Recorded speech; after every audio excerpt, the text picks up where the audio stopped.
Assalamualaikum warahmatullahi wabarakatuh. Perkenalkan nama saya Jandika Erliando dengan NPM 2208260199. Pada kesempatan kali ini izinkan saya untuk mempresentasikan tugas blok emergency mengenai tension pneumothorax.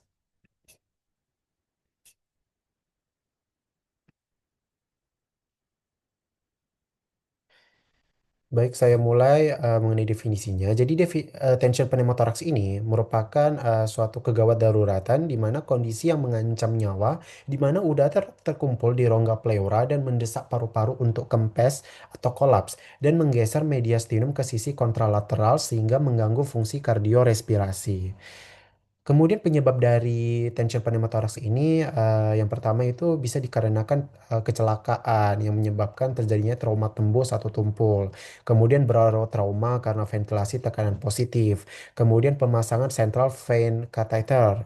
Kemudian tracheostomi perkutan, lalu biopsi paru, lalu pneumothorax spontan yang berkembang menjadi tension, lalu pneumothorax terbuka ketika balutan oksklusif berfungsi, lalu penyakit paru seperti asma berat, TB paru, kanker paru.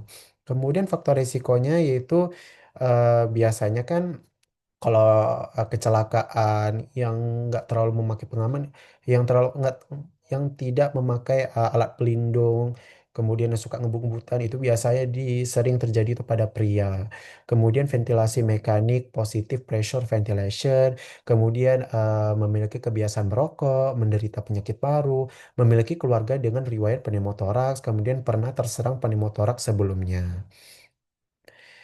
eh Kemudian, bagaimana anamnesisnya? Anamnesisnya itu biasa keluhannya ini timbulnya itu secara tiba-tiba dan mendadak.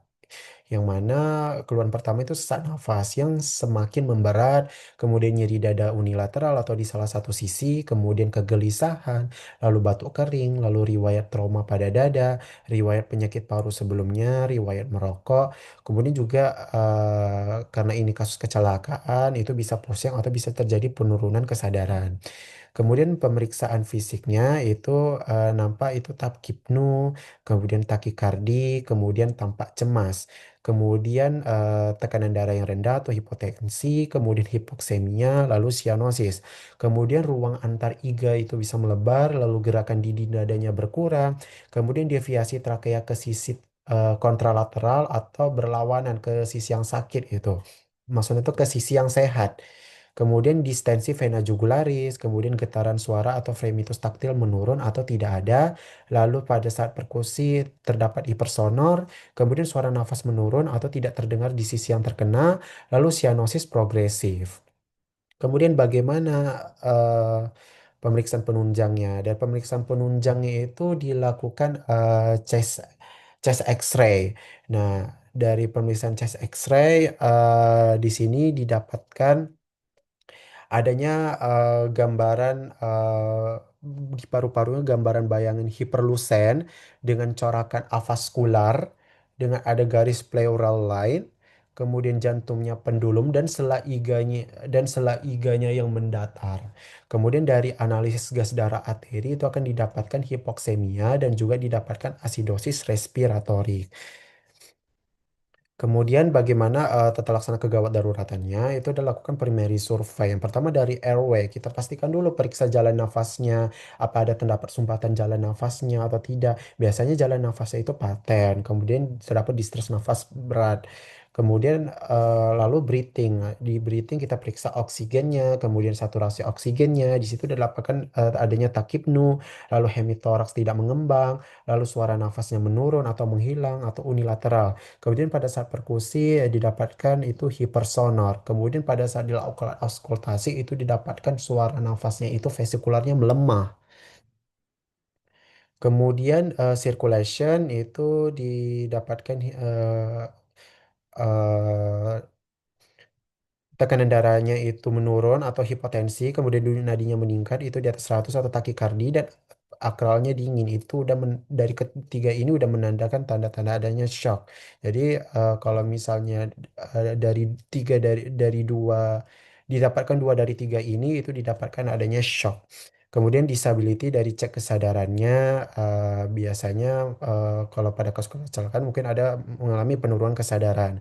Kemudian bisa menimbulkan kemudian juga selanjutnya exposure itu membuka seluruh pakan pasien untuk melihat secara lebih dalam lagi mengenai apakah ada terdapat jejak khususnya pada dadanya itu, kemudian selimuti pasien setelah melakukan pemeriksaan untuk mencegah terjadi hipotermi.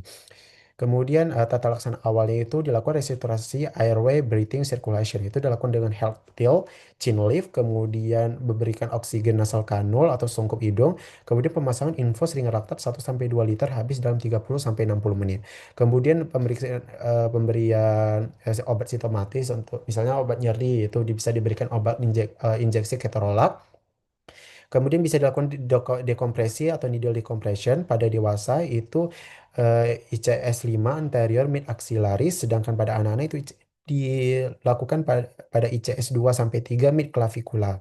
Kemudian baru dilakukan rujuk untuk lakukan WSD water cell drainase atau chest stop pada ICS 5 mid axillaris. Ini dirujuk ke bedah torak kardiovaskular.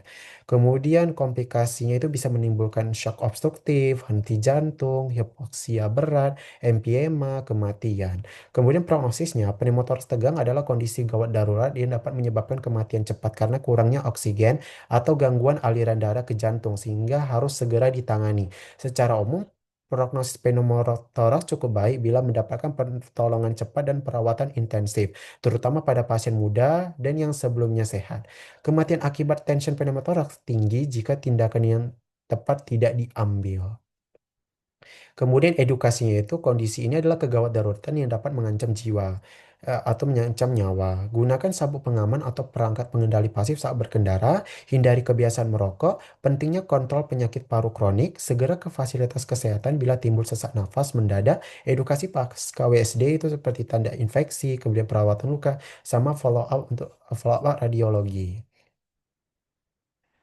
Eh, Baik, ya ini untuk referensi yang saya gunakan. Baik, mungkin cukup sekian saja yang bisa saya presentasikan. Saya akhiri presentasi saya. Saya ucapkan terima kasih. Assalamualaikum warahmatullahi wabarakatuh.